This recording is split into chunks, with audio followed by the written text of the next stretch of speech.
Actually, I would like to talk a little bit about Vajrayana in this context. I'm sure you know that, but just the teacher's role is that to just remind, repeat what you know. So anyway, so three aspects in Vajrayana important to make Vajrayana effective. One is so-called divine pride. Have you heard of divine pride? What's the difference between just pride and divine? Yeah. So whom and what do we identify with right now in general? Whom we think who we are? Ourselves.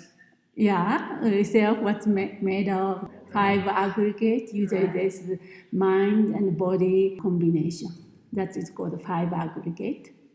Right. So the mental factors and so forth, and the body. Those are combined. Then we think that this is who we are. I have a name, Ching, and the face and everything, and I have background this and that. That's we usually identified with, no? So in Vajrayana, we transform that purposely. So we have a confidence in our true nature. That's why I'm so emphasizing. See, this divine pride is the sacred outlook. So we shift the identification from that diluted kind of belief system based on whatever. Then we view as a pure being, right? Prajna Paramita, for example, that's what we are identifying with. So we do that on purpose, moment by moment. And that's us, right? And also environment. We see right now, mountain here and there, some kind of dirt there, so much solidified, right? So in Vajrayana, we purposely view that the mandala or sacred outlook. It's a pure, the emanation or the manifestation of this pure awakened mind, everything. And those people whom you meet also, that's the expression of the awakened mind. Those sound we hear, even noise usually disturbing us, also the expression of mantra, pure sound, so forth. What we see, what we hear, and what we think. For example, pressure coming up, right? Or this strong, diluted, or the disturbing emotion coming up. That is the expression of this pure awakened mind. So that's how we view moment to moment. That's why this kind of practice is so important, not just resting. Of course, if you realize deeper and then maintain it, sustain it continuously, then that's fine. But we need a little bit of active practice like this, actively transform the habitual pattern into this pure view. So that's one of the Vajrayana function. For that, the confidence in one's own true nature. Suzuki Roshi said meditation is the ongoing confidence in one's own true nature. So that's the definition of meditation. I kind of agree with that. Then another thing in terms of practice, in order to work effectively, is this clarity of form. Form, it's called sel, S-E-L in Tibetan. Sel means clearly see, like visualize. When we emphasize and visualize the form of the Prajna Paramita or the form of these deities, that's another thing important. It's empty and yet vividly appear like a rainbow. So we get accustomed to that. So nature of the luminosity and the brilliance and the clear visualization is important. That's another point. That's actually very good training, the sharpening the mind, training the capacity, mental capacity. We only use the tiny part of the mind, mental capacity. Now we are trying to expand. So it's a bit hard, no? That's the way to develop or the potential, activate the capacity. So illusionary nature, also recognizing illusionary nature, that's important. they call the purity. Then in terms of Vajrayana, I said important, very powerful method to transform ordinary appearance or habitual patterns, and also engage in every aspect, body, speech, and mind. We are not just doing in the head.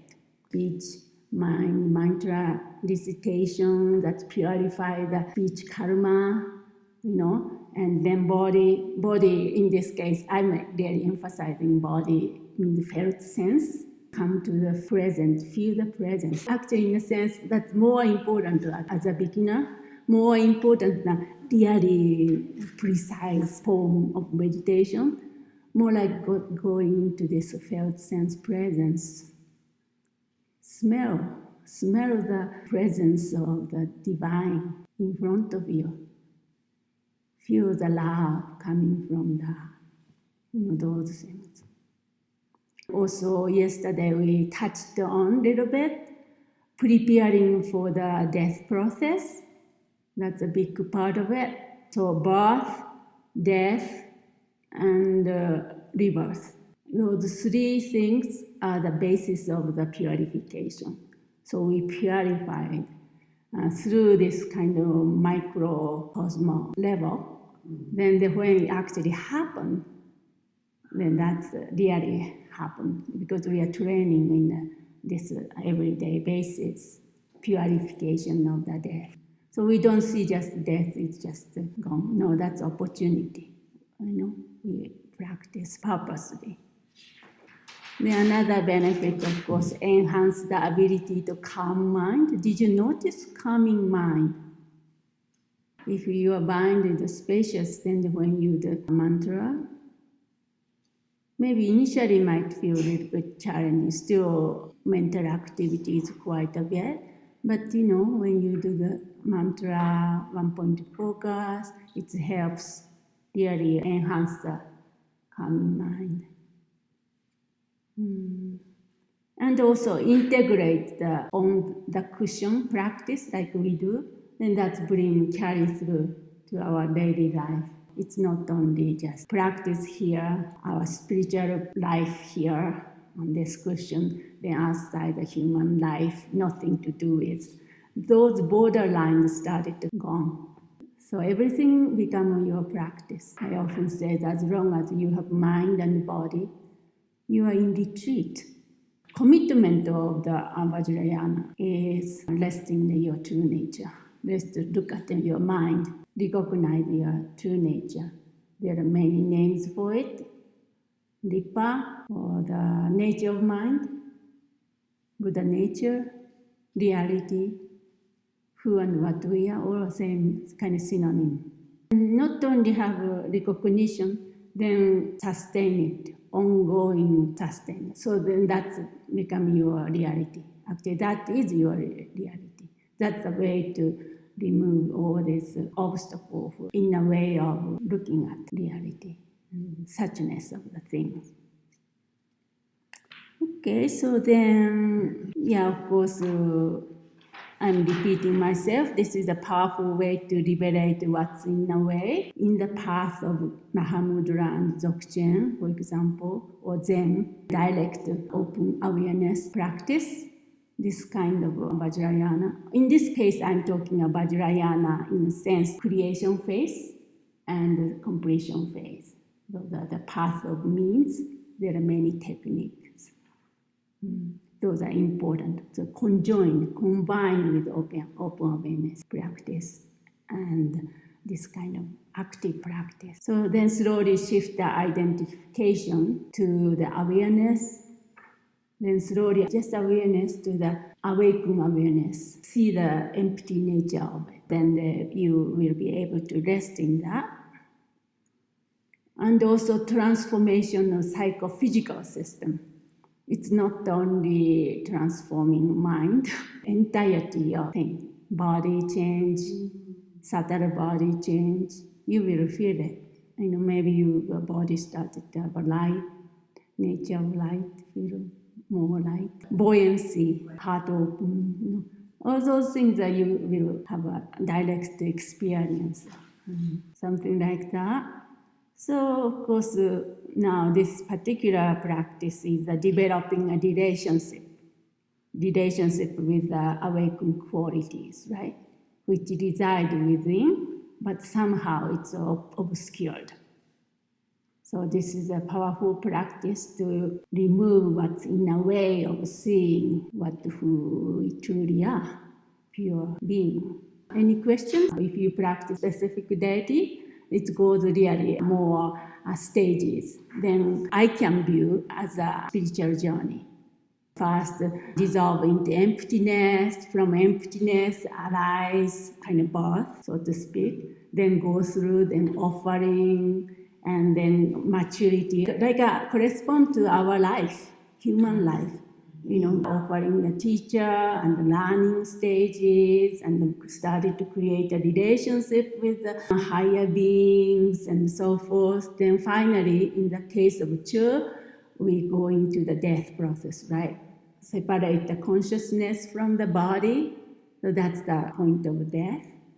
Then after that, die, then comes out of that divine being as the deity.